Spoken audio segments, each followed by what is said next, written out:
ಬಾಂಗ್ಲಾದೇಶದಲ್ಲಿ ನಡೆಯುತ್ತಿರುವ ಹಿಂದೂಗಳ ಮೇಲಿನ ದೌರ್ಜನ್ಯವನ್ನು ಖಂಡಿಸಿ ಹಾಗೂ ಅಲ್ಲಿರುವ ಹಿಂದೂಗಳ ರಕ್ಷಣೆಗೆ ಆಗ್ರಹಿಸಿ ಕೊಡಗು ಜಿಲ್ಲಾ ಹಿಂದೂ ಹಿತರಕ್ಷಣಾ ಸಮಿತಿ ವತಿಯಿಂದ ಜಿಲ್ಲಾ ಕೇಂದ್ರ ಮಡಿಕೇರಿಯಲ್ಲಿ ಬೃಹತ್ ಪ್ರತಿಭಟನಾ ಮೆರವಣಿಗೆ ಹಾಗೂ ಮಡಿಕೇರಿಯ ಮಹದೇವಪೇಟೆಯ ಶ್ರೀ ಚೌಡೇಶ್ವರಿ ದೇವಸ್ಥಾನದಿಂದ ಗಾಂಧಿ ಮೈದಾನದವರೆಗೆ ಸಾಗಿದ ಹಿಂದೂಪರ ಸಂಘಟನೆಯ ಕಾರ್ಯಕರ್ತರು ಬಾಂಗ್ಲಾದೇಶದಲ್ಲಿ ನಡೆಯುತ್ತಿರುವ ಹಿಂದೂಗಳ ಮೇಲಿನ ದೌರ್ಜನ್ಯವನ್ನು ಖಂಡಿಸಿದರು ಹಾಗೂ ಅಲ್ಲಿರುವ ಹಿಂದೂಗಳ ರಕ್ಷಣೆಗೆ ಆಗ್ರಹಿಸಿದರು. ಮಡಿಕೇರಿಯ ಶ್ರೀ ಚೌಡೇಶ್ವರಿ ದೇವಾಲಯದಿಂದ ಇಂದಿರಾ ಗಾಂಧಿ ವೃತ್ತ, ಸ್ಕ್ವಾಡ್ರನ್ ಲೀಡರ್ ವೃತ್ತ, ನಗರ ಠಾಣೆ, ಮುಂಗೇರಿರ ಮುತ್ತಣ್ಣ ವೃತ್ತ, ಜನರಲ್ ತಿಮ್ಮಯ್ಯ ವೃತ್ತವಾಗಿ ಗಾಂಧಿ ಮೈದಾನದಲ್ಲಿ ಸಮಾಪ್ತಿಗೊಂಡಿತ್ತು. ಮೆರವಣಿಗೆಯಲ್ಲಿ ಜಿಲ್ಲೆಯ ವಿವಿಧೆಡೆಯಿಂದ ಸಾವಿರಾರು ಸಂಖ್ಯೆಯಲ್ಲಿ ಆಗಮಿಸಿದ್ದ ಹಿಂದೂ ಸಮಾಜ ಬಾಂಧವರು ಕೇಸರಿ ಬಾವುಟ ಹಿಡಿದು ಘೋಷವಾಕ್ಯಗಳನ್ನು ಕೂಗಿದರು. ಮೆರವಣಿಗೆ ಸಂದರ್ಭ ಪೊಲೀಸ್ ಇಲಾಖೆಯಿಂದ ಸುಗಮ ಸಂಚಾರಕ್ಕೆ ಅನುವು ಮಾಡಿಕೊಡಲಾಯಿತು. ಪ್ರತಿಭಟನಾ ಸಭೆ ಉದ್ದೇಶಿಸಿ ಬಜರಂಗದಳ ದಕ್ಷಿಣ ಪ್ರಾಂತ ಸಹ ಸಂಯೋಜಕ ಮುರಳೀಕೃಷ್ಣ ಹಸಂತಡ್ಕ ಮಾತನಾಡಿ, ಹಿಂದುತ್ವಕ್ಕೆ ಯಾರೇ ತೊಂದರೆ ಮಾಡಿದರೂ ನಾವೆಲ್ಲ ಒಂದಾಗಬೇಕು.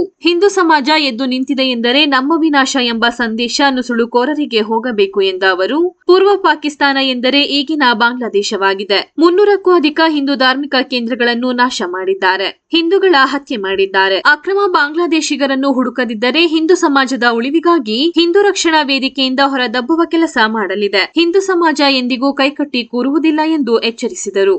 ಹಿಂದೂ ಹಿತರಕ್ಷಣಾ ಸಮಿತಿ ಸಂಚಾಲಕ ಕುಕ್ಕೇರ ಅಜಿತ್ ಮಾತನಾಡಿ, ರಾಜ್ಯ ಸೇರಿದಂತೆ ಕೊಡಗು ಜಿಲ್ಲೆಯಲ್ಲಿಯೂ ಲಕ್ಷಾಂತರ ಸಂಖ್ಯೆಯಲ್ಲಿ ಬಾಂಗ್ಲಾ ನುಸುಳುಕೋರರಿದ್ದು ಅಂತವರಿಗೆ ಇಲ್ಲಿ ಅಗತ್ಯ ದಾಖಲೆ ದೊರೆಯುತ್ತಿದೆ. ಅವರುಗಳಿಂದ ಶಾಂತಿ ಸುವ್ಯವಸ್ಥೆ ಹದಗೆಟ್ಟಿದ್ದು ಕಾನೂನು ಬಾಹಿರ ಕೃತ್ಯದಲ್ಲಿಯೂ ತೊಡಗಿಸಿಕೊಳ್ಳುತ್ತಿದ್ದಾರೆ. ಈ ಕುರಿತು ಕಠಿಣ ಕ್ರಮ ಕೈಗೊಳ್ಳಬೇಕೆಂದು ಆಗ್ರಹಿಸಿದರು. ಆರ್ಎಸ್ಎಸ್ ಪ್ರಮುಖರಾದ ಚಕ್ಕೇರ ಮನು ಕಾವೇರಪ್ಪ ವೇದಿಕೆಯಲ್ಲಿದ್ದರು. ಹಿಂದೂ ಹಿತರಕ್ಷಣಾ ಸಮಿತಿ ಸಂಚಾಲಕ ಮತ್ತು ಪ್ರತಿಭಟನಾ ಸಭೆಯ ಸಂಚಾಲಕರಾದ ಸುರೇಶ್ ಮುತ್ತಪ್ಪ, ವಿಧಾನ ಪರಿಷತ್ ಮಾಜಿ ಸದಸ್ಯರಾದ ಎಸ್ಜೆ ಮೇದಪ್ಪ, ಸುನಿಲ್ ಸುಬ್ರಹ್ಮಣಿ, ವಿಶ್ವ ಹಿಂದೂ ಪರಿಷತ್ ಜಿಲ್ಲಾಧ್ಯಕ್ಷ ಸಿಕೆ ಬೋಪಣ್ಣ ಸೇರಿದಂತೆ ಇನ್ನಿತರರು ಹಾಜರಿದ್ದರು.